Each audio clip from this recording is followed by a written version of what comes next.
ആലവിൽത്തപ്പൻ്റെ ഭക്തരായ സുഹൃത്തുക്കളെ, എല്ലാവർക്കും നമസ്കാരം.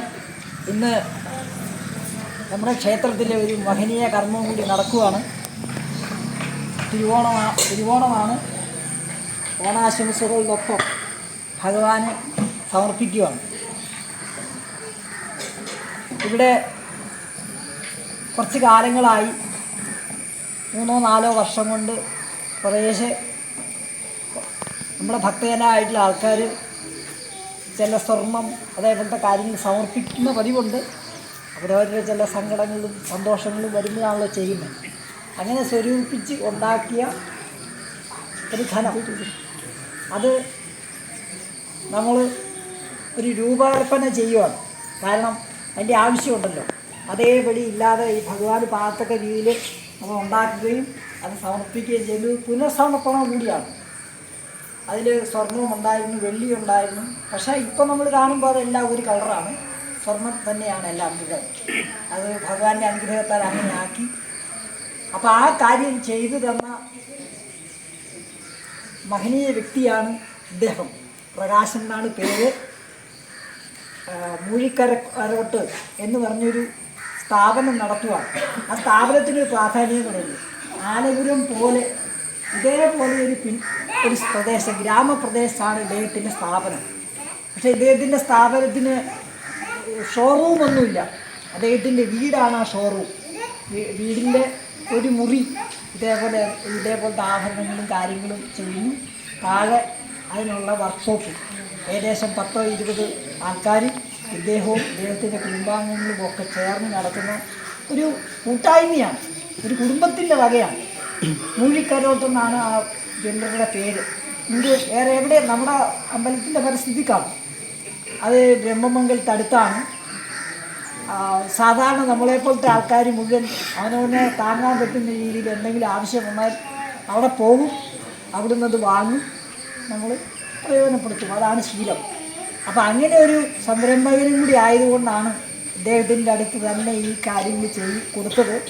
അപ്പോൾ നമ്മളാരും പ്രതീക്ഷിക്കാത്തതിൽ കമനീയമായി ഇവിടെ കുറേ വെള്ളി പോലത്തെ നമ്മൾ ഇടാറുണ്ടല്ലോ.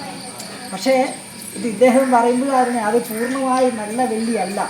പക്ഷെ എന്നാലും അതൊക്കെ പരിഷ്കരിച്ച് നമ്മൾ ചെയ്യുവാണ്.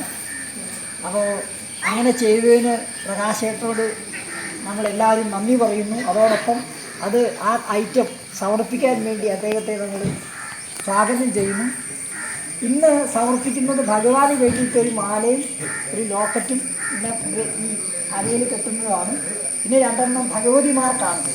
വൈകുന്നേരം നമ്മൾ സമർപ്പിക്കും. ദീപാരാധനയോടെ വൈകുന്നേരം 2 ഭഗവതിമാർക്ക് നമ്മൾ സമർപ്പിക്കുന്നതാണ്. അങ്ങനെ നമ്മുടെ ദേശനാഥനാണ് ഇവർ തന്നെയാണ്. അപ്പോൾ ഇങ്ങനെ നമ്മൾ 3 ക്ഷേത്രങ്ങൾക്കും 3 സങ്കേതങ്ങൾക്കും ഒരു ചൈതന്യം വർദ്ധിപ്പിക്കാനുള്ള പരിശ്രമങ്ങൾ നടത്തുകയാണ്. അതിൽ പ്രകാശേട്ടനൊരു ഭാഗവാക്കായി. അതിൽ എല്ലാവിധ നന്ദിയും നമ്മളെല്ലാത്തിലുമുണ്ട്. നമ്മുടെ കൂടെ ഭഗവാനപ്പള്ളിയിലെ ദേവസ്വത്തിൻ്റെ ചുമതലയുള്ള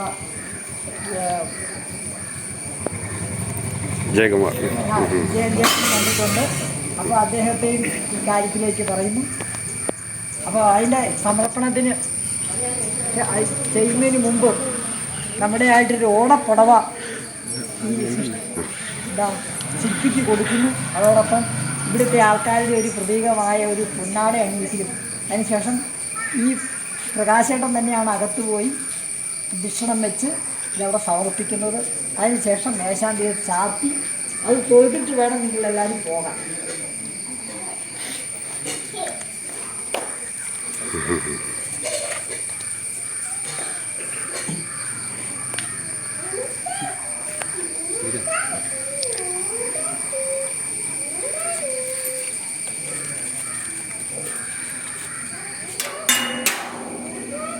എങ്ങനെ നിന്നോളൂ.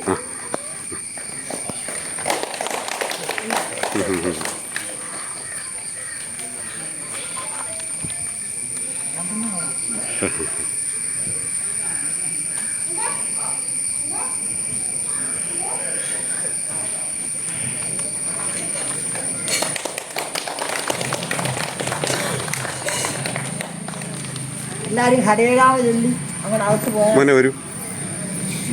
തുളസിമാല ചോദിച്ചു